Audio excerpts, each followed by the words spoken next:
Question number 7 दिया हुआ है कि प्रमेय 6.1 का प्रयोग करते हुए सिद्ध कीजिए कि एक त्रिभुज की एक भुजा के मध्य बिंदु से होकर दूसरी भुजा के समांतर खींची गई रेखा तीसरी भुजा को समद्विभाजित करती है। अब जैसे एक त्रिभुज हमको लेना है, तो त्रिभुज में 3 भुजाएं होती हैं। तो इस प्रकार से हमने यहाँ पे एक त्रिभुज ले लिया और इसका नाम दे दिया A, इसका नाम दे दिया B और इसका नाम दे दिया C। तो इस प्रकार से 3 भुजाएं हो गई AB, BC और CA। क्वेश्चन में कह रहा है कि एक भुजा के मध्य बिंदु से, तो एक भुजा हमने AB ले लिया और इसका मध्य बिंदु हमने ले लिया E। फिर कह रहा है दूसरी भुजा के समांतर, ये दूसरी भुजा हो गई BC, तो इसी के समांतर एक रेखा खींच दिया और कह रहा है कि जो तीसरी भुजा है उसको ये वाली भुजा जो है मध्य बिंदु यहाँ पे समद्विभाजित काटता है। समद्विभाजित का मतलब होता है कि जितनी दूरी यहाँ से यहाँ तक होगी उतनी दूरी यहाँ से यहाँ होगी। तो हमने इस पॉइंट को मान लिया F। तो क्वेश्चन में कह रहा है कि एक भुजा के मध्य बिंदु से दूसरी भुजा के समांतर, समांतर का मतलब होता है कि जैसे ये लाइन है उसी तरह से एक रेखा हमें खींचना है, तीसरी भुजा को समद्विभाजित करता है। ये हमें सिद्ध करना है प्रमेय 1 का यूज करके। अब प्रमेय 1 क्या हुआ है? प्रमेय 1 से प्रमेय 1 क्या कहती है कि अगर दो भुजाएं समांतर हैं, यानी EF समांतर है BC के, EF ये समांतर का चिन्ह होता है, EF समांतर है BC के, तो यहाँ पे दो भुजाओं का जो अनुपात होगा वो बराबर होगा, यानी AB का अनुपात बराबर होगा AC के भुजाओं का अनुपात। तो अब अनुपात कैसे निकालते हैं कि AE अपान EB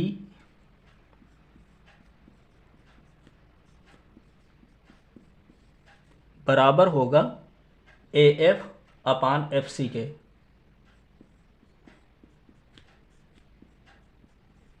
ये हो गया समीकरण नंबर 1। पर क्वेश्चन में क्या दिया है कि जो E है वो AB का मध्य बिंदु है, तो लिखेंगे परंतु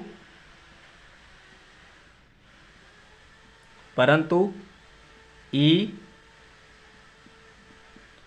AB का मध्य बिंदु है।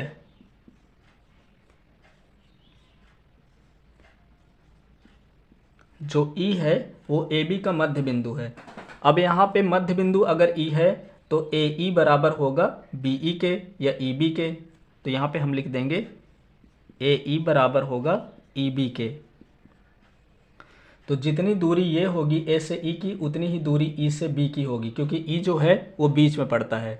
तो AE बराबर होगा EB के। इसको लिख देंगे समीकरण नंबर 2।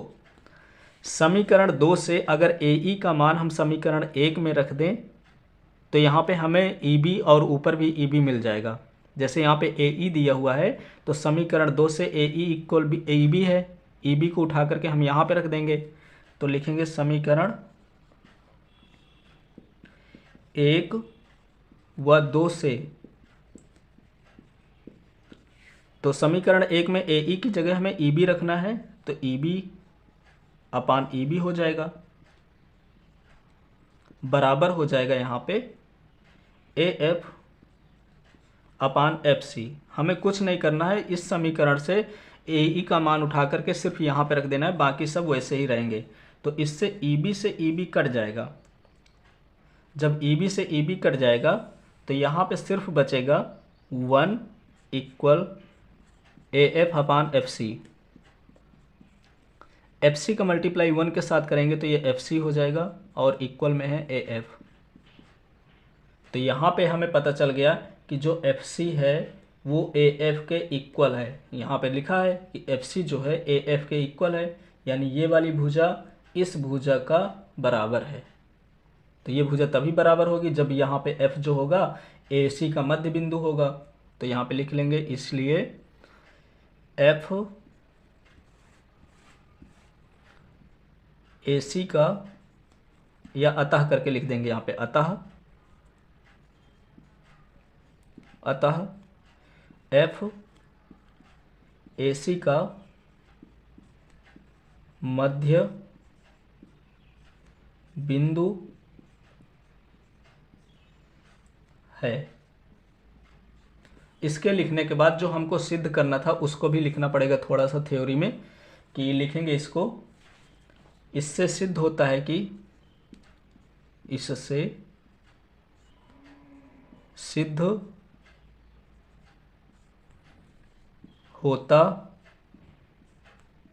है कि एक त्रिभुज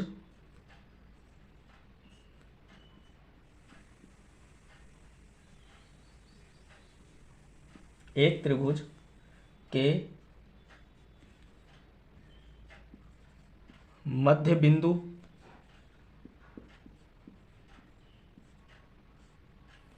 से होकर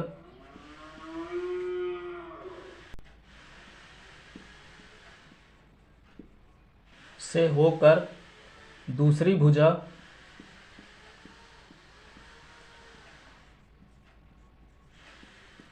भुजा के समांतर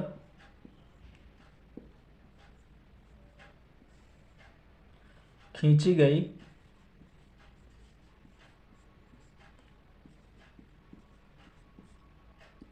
गई रेखा तीसरी भुजा को समद्विभाजित करता है।